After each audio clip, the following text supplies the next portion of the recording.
দেখেন আমি এই বাড়িতে আইছি এটি রাইস কুকার ঠিক করার জন্য। আসলেই বাড়িটা অনেক ভালো লাগছে, মোটামুটি খামা আছে, গাছগাছালি আছে। এরকম বাড়ি গাজীপুরে পাওয়া খুব কঠিন। এ বাড়িতে যদি আপনারা কেউ রুম নিতে চান নিতে পারবেন। রুমও অনেক সুন্দর, সেপারেট আছে, মোটামুটি পরিবেশ পরিচ্ছন্ন। দেখতেই পাচ্ছেন বন্ধুগণ, যদি আপনাদের দেখাই, হ্যাঁ ঘুরে ঘুরে দেখাও একটু। হ্যাঁ দেখেন অনেক সুন্দর বাড়ি না? অত জোরে ক্যামেরা ঘুরে আমি বুঝতে পারবো না, রাস্তা লাগবো। হ্যাঁ ভাইয়া, হ্যাঁ নিয়ে আসেন, রাইস কুকার নিয়ে আসেন, আমার দেখা হয়ে গেছে, নিয়ে আসেন।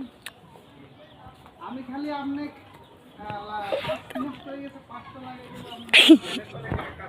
হ্যাঁ দেখেন এই বাড়িটার অনেক পরিষ্কার। আর এখানে লেখা আছে, আপনাদের যদি দেখাই যে বাসা ভাড়া দেওয়া হবে। যদি আপনারা কেউ রুম নিতে চান অবশ্যই নাম্বারে ফোন করবেন। আর আপনার জায়গাটার নাম হলো নোয়াপাড়া, বাংলা বাজার, বাওয়াল মির্জাপুর সদর, গাজীপুর। রুমটা কিন্তু বাড়িটা কিন্তু অনেক সুন্দর বাড়ি, গাছগাছালি আছে, গরমের দিনের জন্য খুবই আরাম, কাপড় চোপড় লাড়ি দেওয়ার জন্য। এরকম বাসা কিন্তু পাওয়া খুবই কঠিন। থ্যাংক ইউ, ধন্যবাদ। আমি এখন এই রাইস কুকার ঠিক করব, পরবর্তী ভিডিও আপনাদের দিব।